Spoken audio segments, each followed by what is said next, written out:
कार्यक्रम में आप सभी का स्वागत है।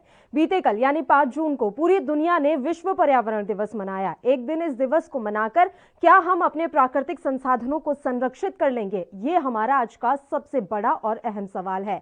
आज हम नदियों की स्थिति के बारे में बात करेंगे। कवि मुरारी शरण की वो पंक्तियां तो आपको याद होंगी ही, जिसमें उन्होंने लिखा था, अब कौन सुनेगा तेरी आह नदियां धीरे बहो, अब किसको है तेरी परवाह नदियां धीरे बहो। मुरारी शरण न सिर्फ नदियों के दुख को शब्दों में ढालते रहे, बल्कि जब तक रहे देश के कोने कोने में जाकर नदियों की आरजू लोगों के बीच सुनाते रहे, लोगों को आगाह करते रहे कि नदियां खत्म हो रही हैं। अगर इसे नहीं बचाएंगे तो एक दिन हमारा और आपका जीवन भी खत्म हो जाएगा। आपको बता दें कि पिछले कई साल से भारत की नदियां जबरदस्त बदलाव के दौर से गुजर रही हैं। हम सभी के सामने नदियों के अस्तित्व बचाने का संकट आ खड़ा हुआ है। बढ़ती जनसंख्या, विकास की दौड़, अवैध खनन और अंधाधुंध पेड़ों की कटाई के कारण हमारी बारहमासी नदियां अब मौसमी नदियों में बदलती जा रही हैं। अवैध खनन का नतीजा कहें या नदियों की जमीन पर होने वाले अतिक्रमण, जिसके कारण कई नदियां या तो सूख चुकी हैं या बहुत ही संकीर्ण अवस्था में अपना दर्द बताते हुए बह रही हैं। वहीं कारखाने से निकलने वाले कचरे को बिना निस्तारण के नदियों में बहा दिया जाता है, जो कि नदियों को मारने में काफी अहम रोल अदा करता है। बढ़ती जनसंख्या और विकास की आंधी दौड़ ने तो ना जाने पर्यावरण को कितना ज्यादा नुकसान पहुंचाया, इसकी कल्पना भी हम नहीं कर सकते। विकास के लिए ना जाने कितने पेड़ काट दिए गए, लाखों जल स्रोतों को खत्म कर दिया गया, तालाबों और कुओं को पाट दिया गया, नहर और पईन की जमीनों पर लोगों ने बलपूर्वक कब्जा कर लिया। कई छोटी नदियां अब तो मानचित्र से मानो गायब हो चुकी हैं।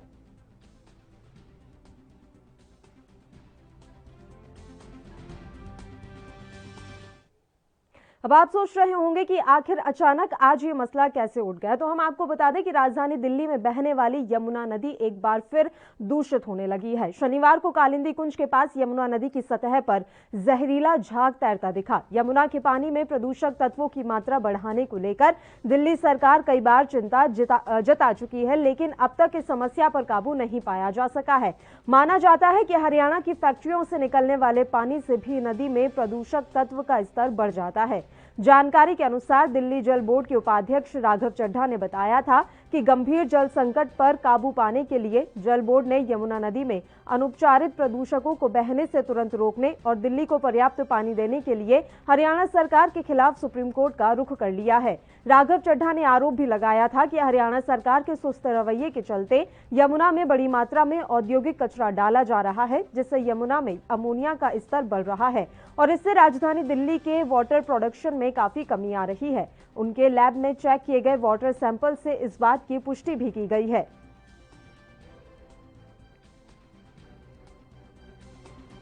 देखो, इससे 20 साल पहले हम लोग जब इस पानी को पीते थे बहुत बढ़िया से, ठीक है।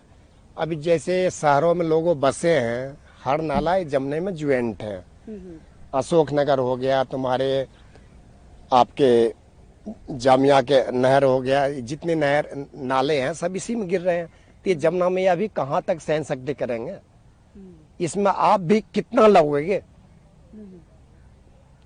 हाँ, कोशिश करो, इन चीजों को कोशिश ऐसा करो कि माता रानी साफ हो जाए, लेकिन कोशिश जब होगा जब हम पब्लिक सही हो जाएंगे कि हाँ, जो हम सोचेंगे कि नहीं इसमें हमें गंदा नहीं करना है। अब अगर हम ही नहीं सोचेंगे फिर तो बेचारा जमुना माता ऐसी रहेगा। कितना नुकसानदायक है ये हम लोगों के लिए, हम लोगों के लिए। नहीं, गवर्नमेंट भी क्या करेगा इसमें बेचारा? जब तक जनता साथ नहीं देगा तो गवर्नमेंट भी क्या कर सकता है इसमें? एक तो जनता साथ है, गवर्नमेंट को तो सरकार अलग अलग अभियान चलाकर गंगा को शुद्ध करने की कोशिशों में लगी हुई है। वहीं दूसरी तरफ कोरोना काल में सरकार के इस अभियान पर पलीता भी लग गया है। गंगा में तैरते मिले शवों से हड़कंप मचा हुआ है। यूपी से लेकर बिहार शासन प्रशासन अब तक इस पूरे मामले की जड़ तक पहुंचने में लगा हुआ है और शवों को अपने यहां का ना होने का दावा भी कर रहे हैं। लेकिन इस घटना पर एक्सपर्ट्स की क्या राय है, ये भी जानना जरूरी है। कोरोना संक्रमण से मारे गए लोगों की नदी में तैरती लाशों से जनसाधारण पर बढ़े खतरों की आशंका के बारे में वरिष्ठ वैज्ञानिकों का कहना है कि जब तक वायरस को शरीर में होस्ट नहीं मिलेगा, तब तक उसके फैलने या पनपने की आशंका करना सही नहीं है।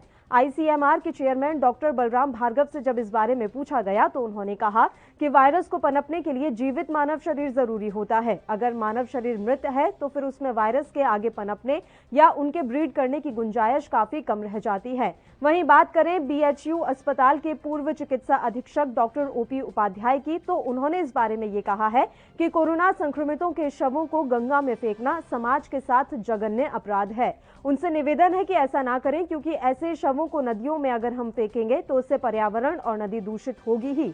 गंगा की सफाई की बात करें तो पिछले लगभग 3 से 4 दशकों से अरबों रुपए इस पूरे मसले पर बहाए जा चुके हैं, लेकिन प्रदूषण रक्त बीज की तरह बढ़ता ही जा रहा है, यानी उस पर हम काबू नहीं पा सके हैं। इसमें सरकारी इच्छा शक्ति और योजनाओं की कमी तो है ही, लेकिन अभी का संकट इसलिए बहुत ज्यादा बड़ा है क्योंकि गंगा सहित कई नदियों में बहुत सारी ऐसी जगह हैं जहां पर लाशें एक साथ दिखाई पड़ रही हैं।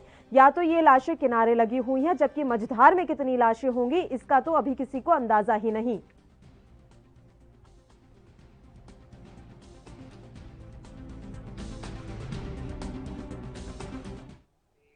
अब इन सब के बीच एक सवाल यहां यह भी उठता है कि गंगा सफाई अभियान आखिर पहुंचा कहां तक।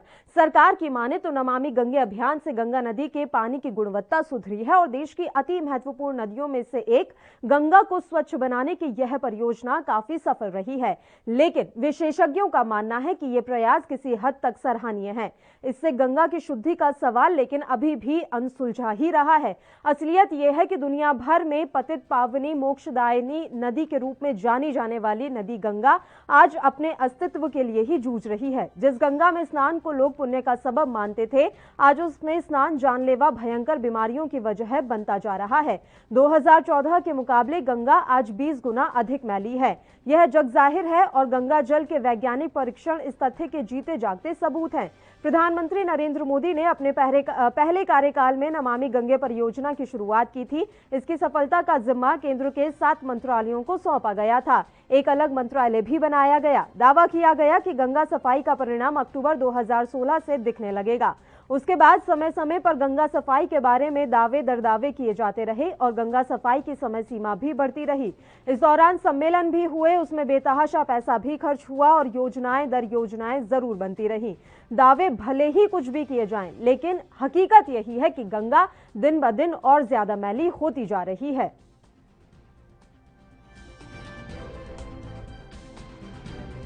तो ये तमाम तस्वीरें हमने आपको दिखाई हैं और ये बताने के लिए काफ़ी है कि किस तरीके से हमारे देश में जो नदियां हैं वो अब अपना अस्तित्व खोने लगी हैं। ना सिर्फ नदियां, तमाम ऐसे जल स्रोत हैं जो अब पूरी तरीके से अपना अस्तित्व खोने की कगार पर आ गए हैं। इनमें कुएं जैसे हैं वो पूरी तरीके से अब लुप्त हो चुके हैं। कहीं इक्के दुक्के कुएं अगर दिख जाएं तो दिख जाएं, अन्यथा लोगों ने जानबूझकर उस पर कब्जा कर लिया है और उस जमीन को हथियाने के चक्कर में कुओं को पूरा पाट दिया है। तो इस तरह के जल स्रोत अब खत्म हो चुके हैं। और वहीं नदियों की हम बात करें तो नदियां भी अब अपनी बदहाली पर आंसू बहाती हुई नजर आती हैं। गंगा सफाई अभियान कहां तक पहुंचा, ये सवाल आज भी बरकरार है और ये मसला इसलिए उठ रहा है कि एक दिन पहले हमने विश्व पर्यावरण दिवस मनाया, लेकिन क्या एक दिन इस तरह का दिवस मनाने से हम अपने प्राकृतिक संसाधनों को संरक्षित कर सकते हैं? क्या हमारे अंदर इतनी इच्छा शक्ति बची है कि हम अपने प्राकृतिक संसाधनों को बचा सकें? सवाल लगातार बरकरार है और इस मसले पर चर्चा की शुरुआत करेंगे, लेकिन उससे पहले एक छोटे से ब्रेक के लिए यहां रुक रहे हैं। आप देखते रहिए एएनबी न्यूज।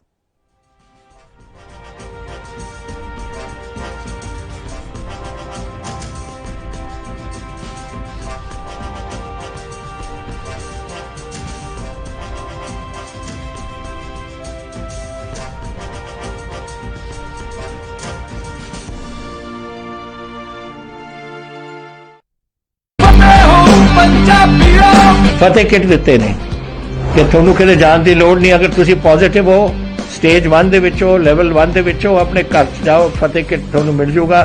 ਬਿਮਾਰੀ ਦਾ ਕੀ ਦਵਾਈ ਲੈਣੀ ਹੈ, कैसे ਲੈਣੀ ਹੈ, ਸਾਰਾ ਕਾਗਜ਼ ਵਿੱਚ ਹੈ। ਕੋਈ ਬੰਦਾ ਆਊਗਾ ਜਿਹੜਾ ਤੁਹਾਨੂੰ ਦੇਊਗਾ ਔਰ ਉਹ ਸਮਝਾਊਗਾ ਵੀ ਤੁਹਾਨੂੰ, ਉਹ ਤੁਸੀਂ ਲਓ। ਫਤਿਹ ਹੋ ਪੰਜਾਬੀਓ, ਫਤਿਹ ਹੋਊਗੀ।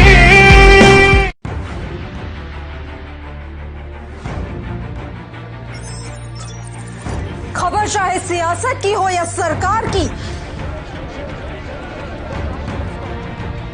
खबर चाहे भ्रष्टाचार की हो या गुनहगार की,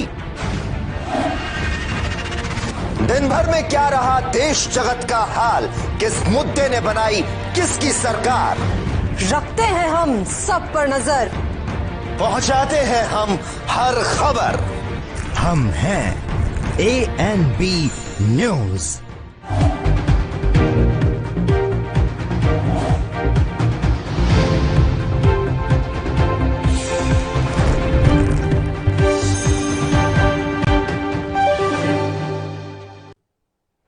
और इस बीच इस वक्त की बड़ी खबर आ रही है जम्मू कश्मीर से। जम्मू कश्मीर के पुलवामा में आतंकी हमला होने की खबर मिल रही है।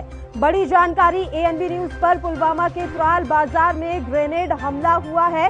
जम्मू कश्मीर के पुलवामा में आतंकी हमला किया गया। CRPF को निशाना आतंकवादियों के द्वारा बनाया गया है। इस वक्त की बड़ी खबर जम्मू कश्मीर से और ये जानकारी मिल रही है कि इस धमाके में 7 स्थानीय लोग इस समय घायल हो गए हैं। CRPF को निशाना बनाते हुए आतंकियों ने ग्रेनेड हमला किया और इस हमले में 7 स्थानीय लोग घायल बताए जा रहे हैं। जम्मू कश्मीर से हमारे संवाददाता रविंद्र श्रीवास्तव इस समय फोन लाइन पर जुड़ गए हैं इस खबर पर तमाम जानकारी देने के लिए। रविंद्र, पूरी जानकारी हम आपसे चाहेंगे। पुलवामा में आतंकी हमला होने की खबर मिल रही है। जी देखिए, बिल्कुल आतंकियों की तरफ से फिर एक बार फिर जो है कायराना हरकत की गई है। CRPF को निशाना बनाकर आतंकियों ने ग्रेनेड फेंका है, लेकिन गनीमत ये रही कि जब ग्रेनेड फटा है तो उसमें 4 लोग जो हैं वो घायल हुए हैं। हालांकि उसके बाद पूरे बाजार को घेर लिया गया है और उन आतंकियों की तलाश की जा रही है। हालांकि कहा जाए तो जब ग्रेनेड फेंका आतंकियों ने तो उसके बाद पूरे इलाके में दहशत का माहौल व्याप्त हो गया।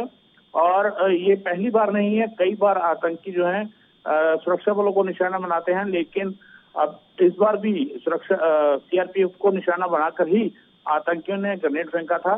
जो इलाका पुलवामा का तराल बाजार जो है वहां पर ये कायराना हरकत की गई है आतंकियों द्वारा, लेकिन उसमें अभी तक 4 लोग जो हैं वो घायल बताए जा रहे हैं। उनको सबको हॉस्पिटल ले जाया गया है और वहां पर उनका इलाज जो है वो चल रहा है। जी बिल्कुल, बहुत बहुत शुक्रिया रविंद्र तमाम जानकारी देने के लिए। आप हमारे साथ जुड़े। तो पुलवामा के त्राल बाजार में ग्रेनेड हमला किया है आतंकवादियों ने और जानकारी मिल रही है कि CRPF को निशाना बनाते हुए आतंकवादियों के द्वारा ये ग्रेनेड हमला किया गया। CRPF को निशाना बनाया गया, लेकिन स्थानीय लोग इस धमाके की चपेट में आ गए।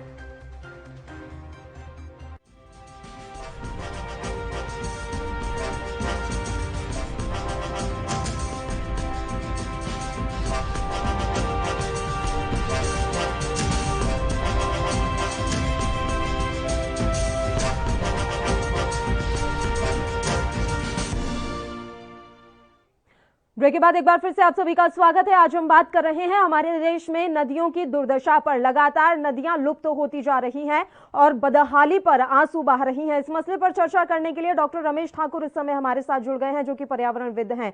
डॉक्टर रमेश, स्वागत करती हूं आपका ANB न्यूज पर। सर, सीधा सा सवाल मेरा यह है कि एक दिन पहले हमने पर्यावरण दिवस मना लिया, लेकिन क्या एक दिन इस दिवस को मना लेने से हमारी जिम्मेदारी पूरी हो गई? नहीं, बिल्कुल सही बात है पल्लवी। होता क्या है, अरस समुदाय के लिए हमें आगे बढ़ने के लिए, सरकारों को आगे बढ़ने के लिए, खाना पूर्ति करने के लिए एक दिन मेरे ख्याल से पर्याप्त होते हैं, 24 घंटे। लेकिन इसकी गंभीरता को अगर हम समझे तो हमें पता चलता है कि हम लोग कितना पीछे आ चुके हैं और कितनी चीजें हम छोड़ चुके हैं। प्राकृतिक का मतलब क्या होता है? प्राकृतिक एक संसार है जिसमें 3 चीजें व्याप्त हैं। पहले भूमि, फिर जल, फिर वायु। अब ये तीनों चीजों को हमने बुरी तरीके से रौंद दिया है। भूमि जिस पे हम रहते हैं, जल वो जिसको पी के हम जीवन अपना आगे बढ़ाते हैं, अब वायु वो है जिसके बिना हम लोग रह नहीं सकते हैं। मुझे लग रहा तीनों को हम लोगों ने उसके ऊपर हिमायती इतनी जो हम लोगों ने कब्जा कर लिया है कि हमने सोच लिया कि हम प्राकृतिक से बहुत आगे जा चुके हैं। अब इसमें सीधे तौर पे हम सरकारों को दोष देना या किसी और को दोष देना मुझे लग रहा थोड़ा सा बेईमानी है। इसमें हम सवाल तो खड़ा कर देते हैं सरकारों के ऊपर और चीजों के ऊपर, लेकिन संविधान की कोई बात नहीं करता कि इसको एक सॉल्यूशन इसका क्या होना चाहिए। सॉल्यूशन कोई नहीं बताता है। मुझे लग रहा है पर्यावरण दिवस हम एक दिन नहीं मनाने थे, हर 365 दिन ही मनाना चाहिए। लेकिन शुरुआत कौन करे? कोई नहीं करेगी। 4000 छोटे नाले, नदिये, पोखर, तालाब ये खत्म हो चुके हैं। ये जल नीति की एक रिपोर्ट है जो 3 साल पहले की है, जिस पे मैं जिक्र कर रहा हूं। ये आंकड़ा बहुत बड़ा हो गया। अब पहले खेतों में पानी होता था, बारिश के ऊपर निर्भर नहीं रहते थे। एक डाम से जिस तरीके से छोटी नालों से पानी आता था, नदियों से पानी आता था, वो बिल्कुल लुप्त हो गए। अब पिछले 10 साल पहले तक ये सरकारों पे बड़ी चिंतन हुआ कि अब इसमें क्या करा जाए कि फसलें कैसी उगे और हमारे तक अनाज कैसे पहुंचे। तो उस समय हुकूमत कांग्रेस की थी, सेंट्रल गवर्नमेंट ने एक नीति बनाई कि हम लोग क्यों ना देश में 4 जगह ऐसी हैं जहां पे बांध बनाए जाए बड़े बड़े, जहां वर्षा का पानी का वहां पर संरक्षण हो सके, इकट्ठा हो सके। आज वो बांध ऐसे हैं, चारों को चारे बिना पानी के सूखे पड़े हुए हैं। उसकी रिपोर्ट जो आती है सेंट्रल गवर्नमेंट की, अभी बिल्कुल ताजी रिपोर्ट जो आती है, तो ये है कि उसमें पानी एक बूंद नहीं है। अब एक बात बताइए, पानी उनमें बूंद नहीं है तो बिजली कहां से बनेगी? बिजली की खपत आज दिन पे दिन बढ़ती जा रही है। पहले हम लोग क्या होता था, संयुक्त परिवार में रहते थे, 10 भी होते, 10-15 लोग भी होते थे, एक बल्ब से काम चलाते थे। लेकिन आज संयुक्त परिवारों की जो प्रॉपर्टी है, जो एक चलन था, वो बिल्कुल खत्म हो चुका। अगर घर में 4 भाई हैं, चारों को अलग घर होने चाहिए, अलग उनका सब कुछ होना चाहिए। अब वहां पे बल्ब नहीं होना चाहिए, कूलर भी होना चाहिए, फ्रिज भी होना चाहिए, वॉशिंग मशीन भी होना चाहिए, जितने भी इंस्ट्रूमेंट है इलेक्ट्रॉनिक वो सारी होनी चाहिए। तो इस लिहाज से आप खुद ही अनुमान लगा सकते हो कि बिजली की खपत कहाँ पहुंचती है। ये खपत कहाँ से पूरी होगी? खपत के लिए पानी की जरूरत पड़ेगी। अब पानी के लिए जिस तरीके से जो सरकारी कंपनियां हैं, जो बड़ी बड़ी जो कंपनियां हैं, प्राइवेट कंपनियां हैं, उन्होंने जमीन से नीचे, जमीन का सीना फाड़ के जो पानी निकालना शुरू किया है। आज ये देखिएगा उन जगहों पे जो तराई के क्षेत्र पे जो डॉक्टर रमेश की हमारे यहाँ पानी इतना ज्यादा कम क्यों हो गया? वजह क्या है, जबकि हमारे यहाँ इतनी नदियां और इतने जल स्रोत हुआ करते थे? एक बड़ी वजह मैं आपसे जरूर समझना चाहूंगी। बस एक छोटे से ब्रेक के लिए हम यहाँ रुक रहे हैं, फौरन हाजिर होंगे।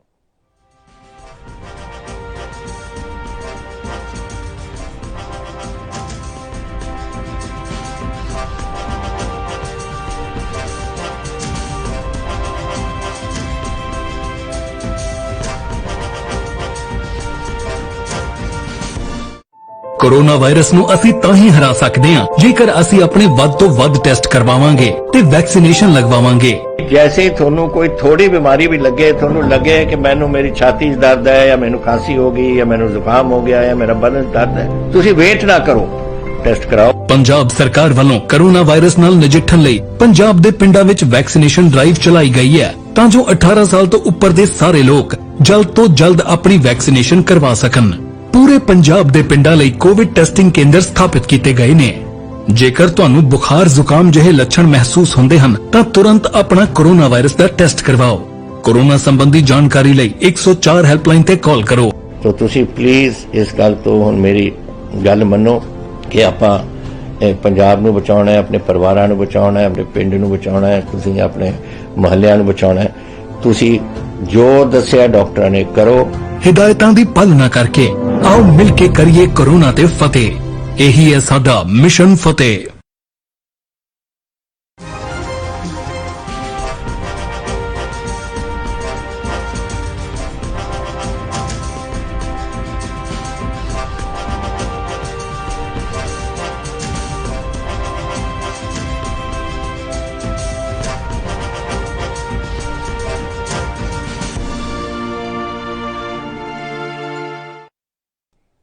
ब्रेक के बाद एक बार फिर से आप सभी का स्वागत है।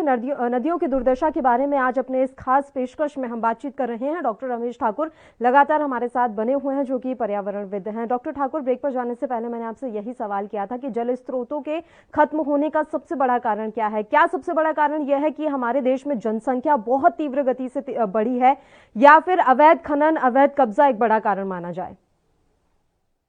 नहीं, ये भी कारण हो सकते हैं। जो मेन कारण आपने पूछा था कि इसकी वजह क्या हो सकती है, वजहों पे हम थोड़ा सा अपना ध्यान फोकस करेंगे।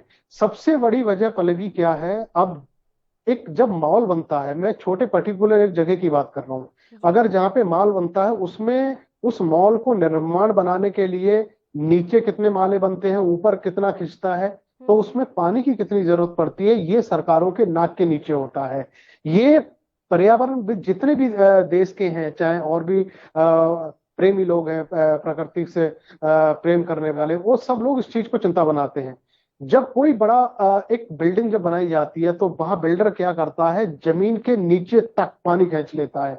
ये सरकारों को भी पता होता है। पानी उस समय जब नीचे से खींचता है तो उसी पर्टिकुलर जगह से पानी नहीं खींचता है, उसके आजू बाजू कई किलोमीटर तक पानी खिंच जाता है। तो यही वजह है जो तराई के जो नमी के जो क्षेत्र हुआ करते थे, जहां पे कभी हम देखते थे अगर हम कुआं भी अगर खोदे तो 20 या 40 फीट पे पानी आ जाता था।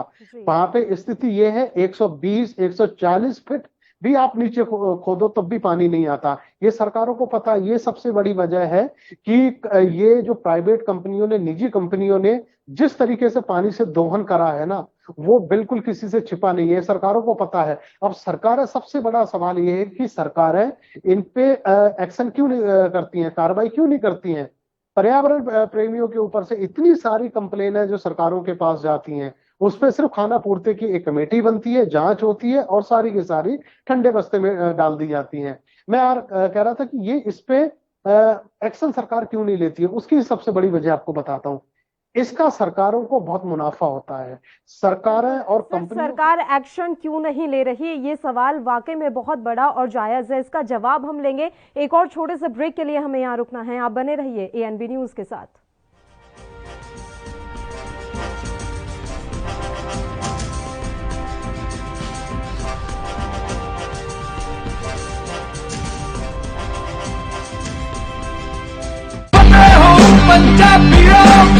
ਵੈਕਸੀਨ ਜ਼ਰੂਰ ਕਰਾਉਣੀ ਹੈ ਤੁਸੀਂ।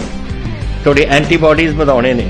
ਜਦੋਂ ਤੁਹਾਡੇ ਐਂਟੀਬਾਡੀਜ਼ ਵਧਣਗੇ, ਉਹ ਐਂਟੀਬਾਡੀਜ਼ ਨੇ ਜਿਹੜੀ ਕੋਰੋਨਾ ਦੇ ਨਾਲ ਜੰਗ ਲੜ ਸਕਦੀ ਹੈ ਤੁਹਾਡੇ ਬਾਡੀਜ਼ ਦੇ ਵਿੱਚ। ਇਹ ਤੁਹਾਨੂੰ ਕਰਾਉਣਾ ਚਾਹੀਦਾ ਹੈ। ਤੁਹਾਨੂੰ ਉਹ ਡਾਕਟਰ ਜੋ ਪਹਿਲੇ ਦਿਨ ਤੋਂ ਕਹਿ ਰਹੇ ਨੇ ਮਾਸਕ ਨਹੀਂ ਭੁੱਲਣਾ। ਅਗਰ ਕਿਸੇ ਨੂੰ ਕੋਵਿਡ ਹੋ ਵੀ ਚੁੱਕਿਆ, ਉਹਨੂੰ ਵੀ ਦੇਖੋ ਕਿ ਮਾਸਕ ਪਹਿਨੇ, ਕਿਉਂਕਿ ਸਟ੍ਰੇਨਸ ਬਦਲਦੇ। ਇਹ ਜਿਹੜੇ ਸਟ੍ਰੇਨ ਨੇ ਨਾ ਕੋਰੋਨਾ ਦੇ, ਇਹਨਾਂ ਦੀ ਮਿਊਟੈਂਟਸ ਬਣ ਜਾਂਦੇ ਨੇ।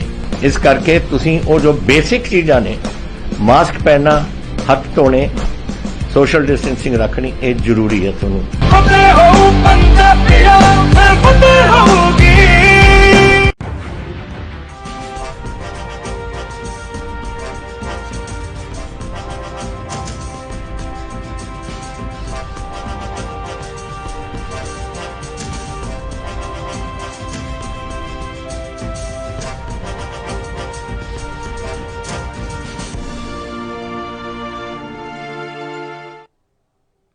ब्रेक के बाद एक बार फिर से आप सभी का स्वागत है। डॉक्टर रमेश ठाकुर का सीधा रुख कर लेते हैं। बताइए सर, आप क्या वजह आप मान रहे हैं कि सरकार इस पर कार्रवाई नहीं कर रही? मुनाफा हो रहा है उन्हें, इसमें कोई दो राय नहीं, लेकिन ये फिर ढोंग क्यों किया जा रहा है कि हम पर्यावरण को बचाने के लिए बहुत कुछ कर रहे हैं?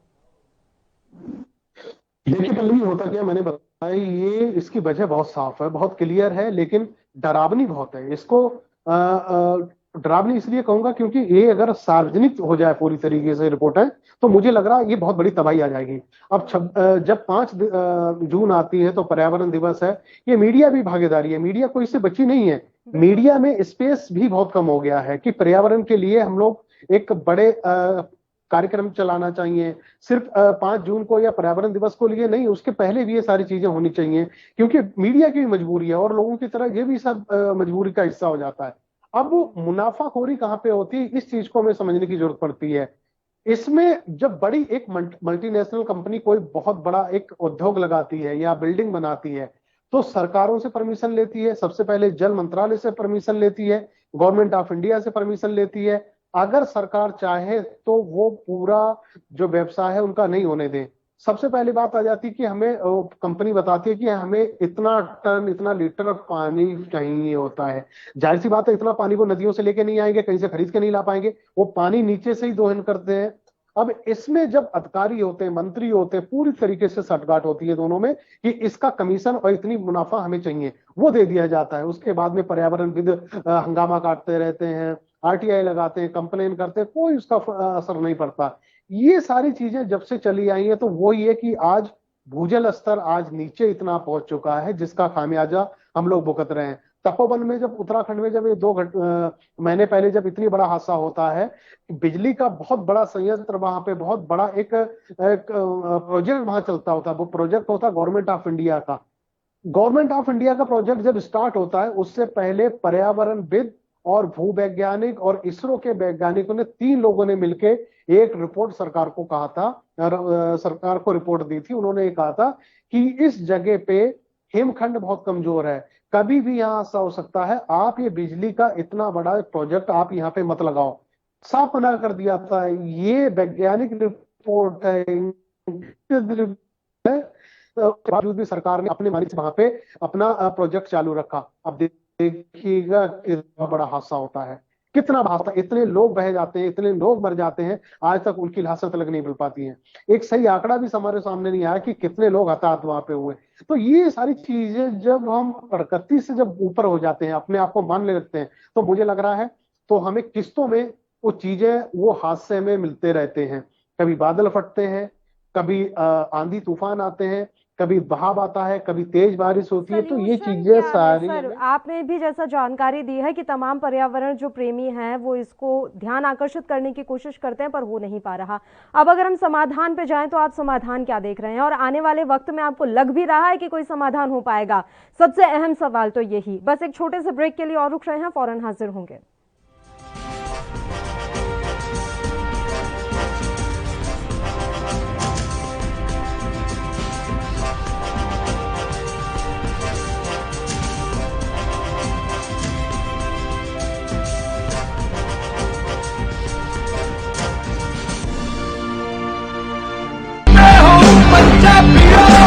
रूरल कोरोना वॉलंटियर्स कह के एक 7 ਬੰਦਿਆਂ ਦਾ ਗਰੁੱਪ ਹਰ ਪਿੰਡ ਦੇ ਵਿੱਚ ਬਣਾਇਆ ਜਾਏ, ਔਰ 7 ਮੈਂਬਰ ਦਾ ਗਰੁੱਪ ਆਪਣੇ ਪਿੰਡਾਂ ਦੇ ਵਿੱਚ ਘੁੰਮੇ, ਔਰ ਇਹਦੇ ਵਿੱਚ ਉਹਨਾਂ ਨੂੰ ਐਮਫਸਾਈਜ਼ ਕਰਨਾ ਚਾਹੀਦਾ ਹੈ ਟੈਸਟ ਕਰੋ, ਜੈਸੇ ਮੈਂ ਤੁਹਾਨੂੰ ਦੱਸਿਆ।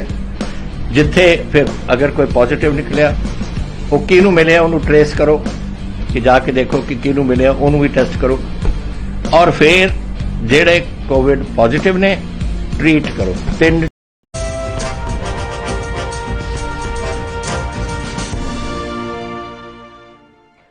चलिए ब्रेक के बाद एक बार फिर से रुख कर लेते हैं डॉक्टर रमेश ठाकुर का। पर्यावरणविद हैं डॉक्टर ठाकुर, और वो लगातार हमें बता रहे हैं कि किस तरीके से हमारे देश में जल स्रोतों का दोहन हो रहा है, कैसे नदियां धीरे धीरे लुप्त होती जा रही हैं या फिर दूषित होती जा रही हैं। सर, समाधान मैं आपसे पूछ रही थी कि इस समस्या का समाधान क्या है, और एक और अहम सवाल मेरे मन में यह आया कि अभी हमने देखा पिछले कुछ दिनों में कि कैसे कोरोना संक्रमितों का जो शव है वो गंगा नदी में बहाया गया है, और एक नहीं बहुत शव, सैकड़ों शव हमने देखे हैं तस्वीरों में।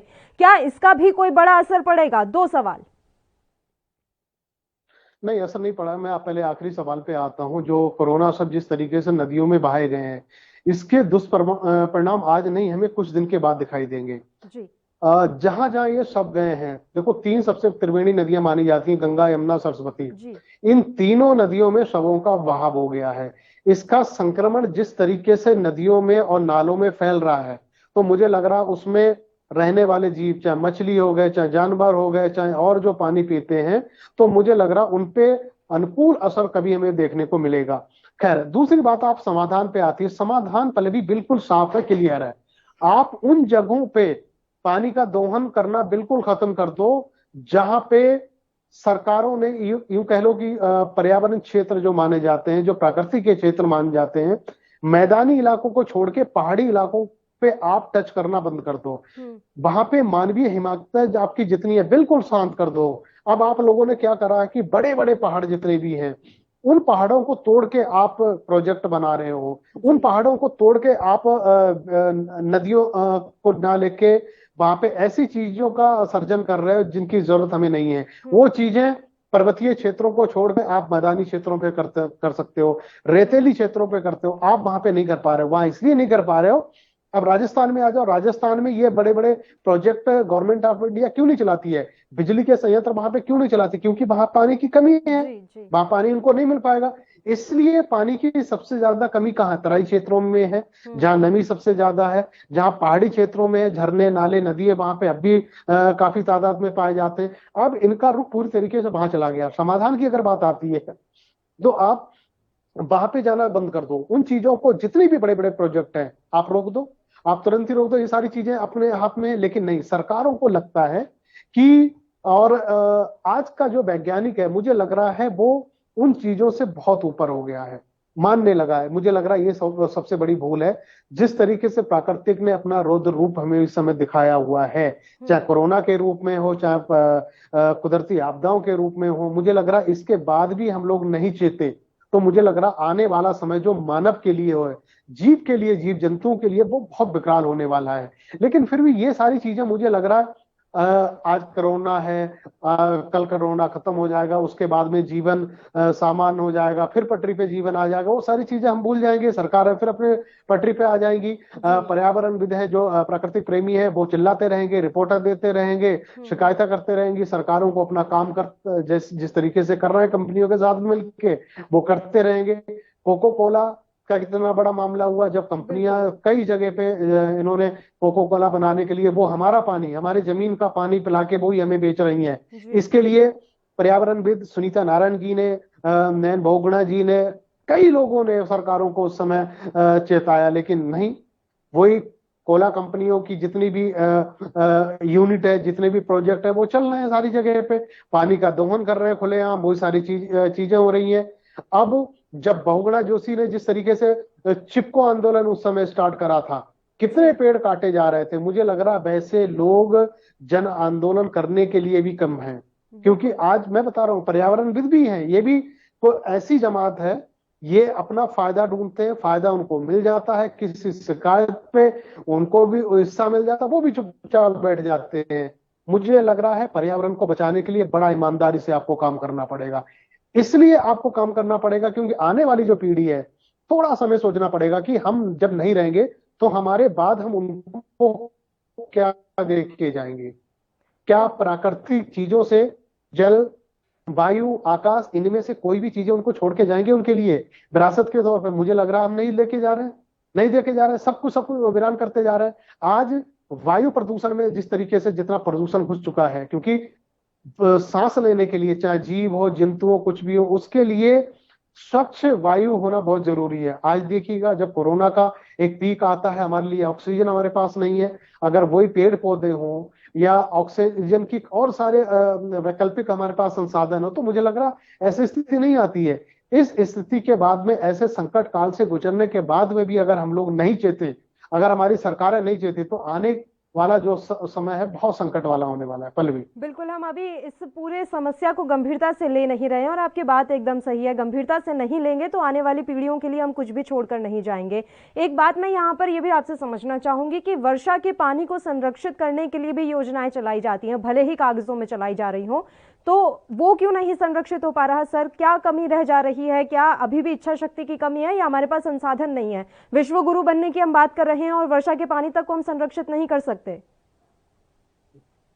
पल्लवी, जब 2014 में सेंट्रल में मोदी साहब का उदय होता है, जब उनकी सरकार आती है, तो उन्होंने गंगा की सफाई के लिए एक अलग मंत्रालय बनाते हैं, जल मंत्री बनाते हैं और उमा भारती को उनकी कमान सौंपते हैं। अब होता क्या है, कुछ एक महीने 2-4 महीने तो ये बड़ी सुर्खियों में चीजें आती है कि अब तो गंगा साफ हो जाएगी, नाले पोखर इतने भी सब साफ हो जाएंगे, लेकिन 1 साल के बाद ही पूरी योजना ने दम तोड़ दिया। आप मुझे सिर्फ ये बता दो, कोई ऐसी नदी है छोटी या बड़ी, आज भी लगभग 5000 नदियां हमारे देश में है, छोटी बड़ी, कोई ऐसी नदी बता दो मुझे जिस नदी की सफाई हुई हो। बिल्कुल। नतीजा ये निकला, तीसरे साल के बाद में उस नदी का पैसे जितना भी अलाउड करा गया था सरकार की तरफ से, वो सारा का सारा लैप्स हो गया, फिर सरकार को वापस देना पड़ा। वो पानी, वो पैसा नदियों को साफ करने के लिए इस्तेमाल ही नहीं हुआ। अब इसके बाद आप खुद बता सकती हो कि अकॉर्डिंग अभी तक अरबों रुपए इस योजना के नाम पर बहाए जा चुके हैं और नतीजा ये है कि 2014 से अगर आज की स्थिति हम कंपेयर करें तो 20 गुना ज्यादा और मैली हो गई है नदियां।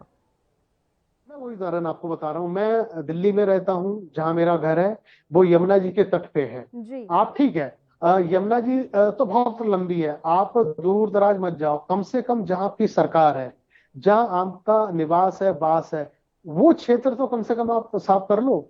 आप दिल्ली में आ जाओ, यमुना जी यहाँ साफ नहीं हुई है, जहां आप रहते हो, जहां आप डेली निकलते हो, सब चीजें होती है, मीडिया के लोग निकलते हैं, बाकी लोग निकलते हैं, वो ऐसी पर्टिकुलर जगह आप साफ नहीं कर पाए, तो दूसरे चीजों के साफ करने की तो बात आप छोड़ दो, क्योंकि रिपोर्ट बिल्कुल आपके सामने।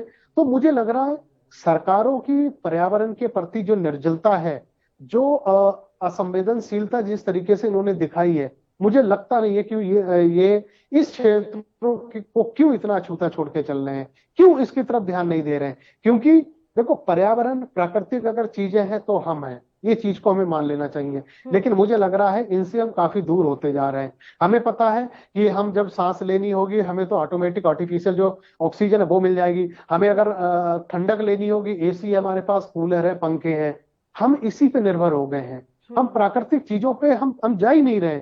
हमें ऑक्सीजन के लिए नीम चाहिए, बरगद चाहिए, जो सबसे ज्यादा ऑक्सीजन की भरपाई करते हैं, उससे हम दूर होते जा रहे हैं। बड़े बड़े जो मल्टीनेशनल जो कंपनियां हैं उनको इन चीजों से लेना देना नहीं है। महानगर जितने हैं वहां पेड़ों से कोई लेना देना नहीं है, प्राकृतिक नेचुरल हवाओं से कोई लेना देना नहीं है। तो मुझे लग रहा समाज किस तरफ जा रहा है, मुझे लग रहा गंभीरता से दोबारा से हमें सोचने की जरूरत है। और प्राकृतिक चीजों से हम दूर जा रहे हैं और भौतिकतावाद की ओर बहुत ही तेजी से बढ़ रहे हैं, जो आने वाली पीढ़ियों के लिए कहीं से भी ठीक नहीं होने वाला है। इस मसले पर चर्चा ऐसे ही जारी रहेगी। एक और छोटे से ब्रेक के लिए यहां रुक रहे हैं, आप बने रहिए हमारे साथ।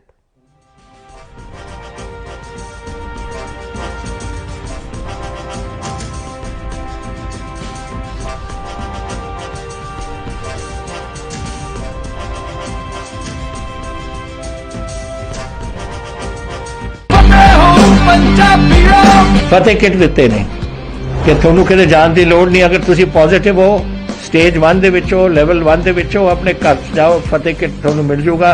ਬਿਮਾਰੀ ਕੀ ਦਵਾਈ ਲੈਣੀ ਹੈ, कैसे ਲੈਣੀ ਹੈ, ਸਾਰਾ ਕਾਗਜ਼ ਵਿੱਚ ਹੈ। ਕੋਈ ਬੰਦਾ ਆਊਗਾ ਜਿਹੜਾ ਤੁਹਾਨੂੰ ਦੇਊਗਾ ਔਰ ਉਹ ਸਮਝਾਊਗਾ ਵੀ ਤੁਹਾਨੂੰ, ਉਹ ਤੁਸੀਂ ਲਓ। ਫਤਿਹ ਹੋ ਪੰਜਾਬੀਓ, ਫਿਰ ਫਤਿਹ ਹੋਊਗੀ।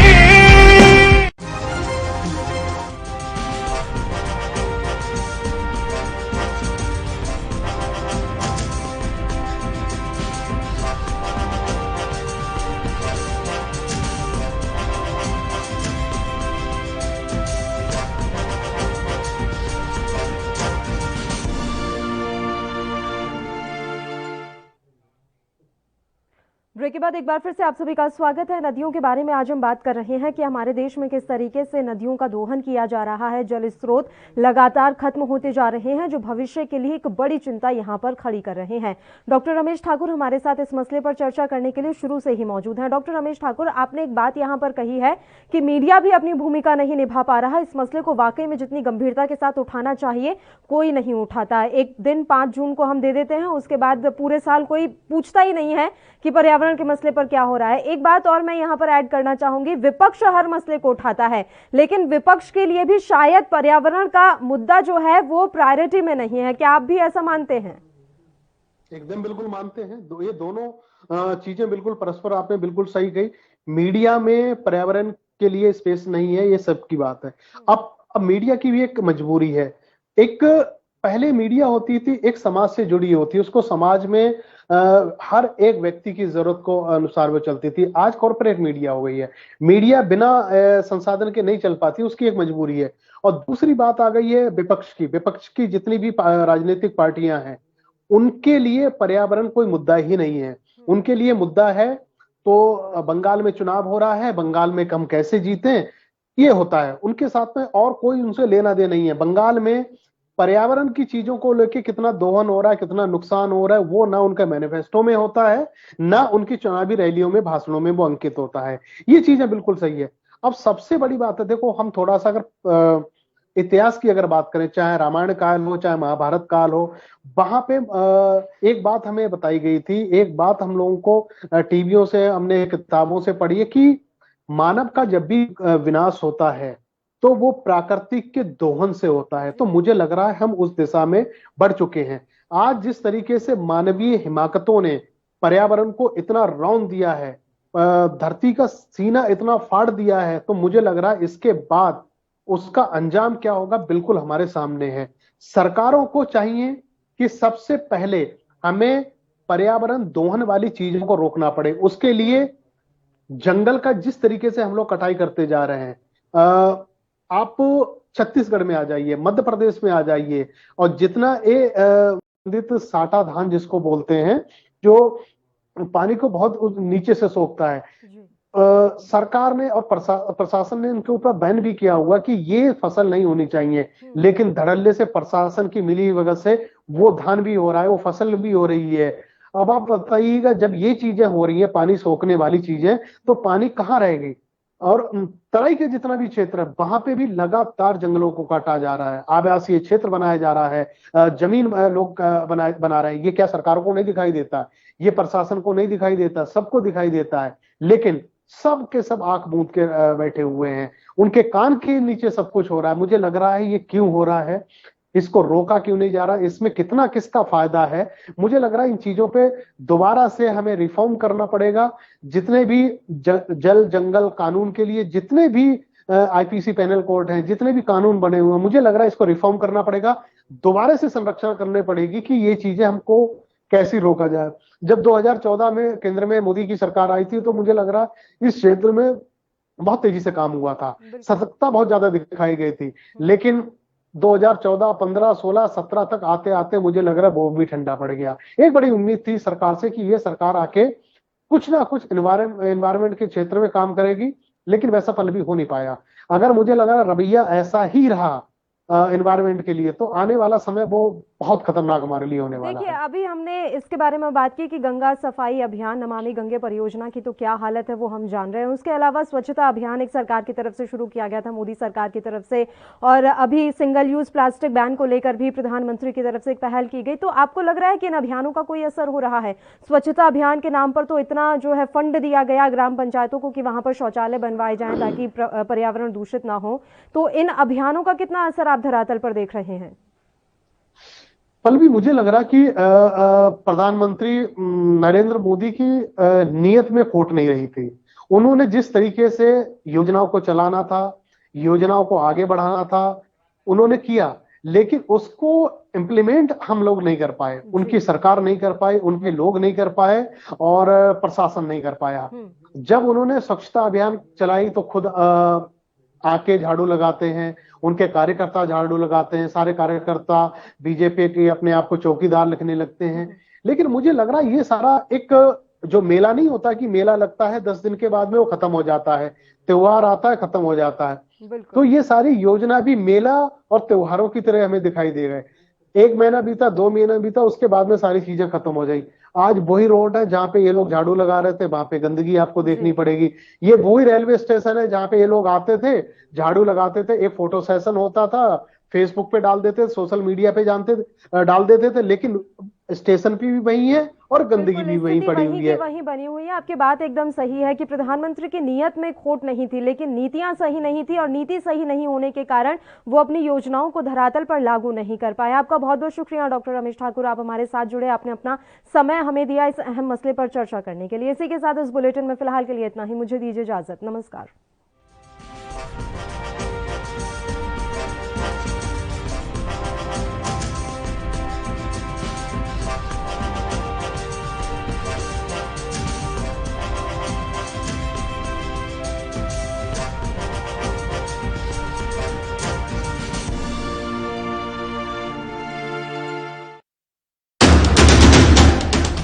राष्ट्र धर्म, रात 8 बजे सिर्फ ANB न्यूज पर।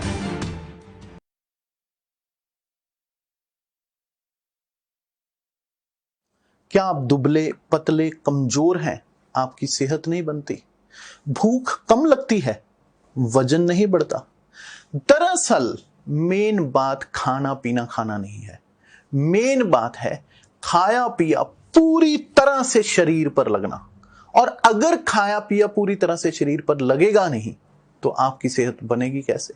लोग सोचते हैं कि मैं ज्यादा बढ़िया खाऊंगा, काजू खाऊंगा, बादाम खाऊंगा, किशमिश मेवे खाऊंगा या मांस मछली खाऊंगा तो मेरी ज्यादा बढ़िया सेहत बनेगी। क्योंकि सभी ने अपने बड़े बुजुर्गों से एक बात सुन रखी है कि घी दूध खाओ, सेहत तो अपने आप ही बन जाएगी। मैं कहता हूं घी दूध काजू बादाम तो आप खा लोगे, पर क्या उस घी दूध को पचाने की क्षमता आपके अंदर है? वरना इधर से खाया और उधर से निकल गया तो क्या फायदा? फिर चाहे आप जिम जाएं, कसरत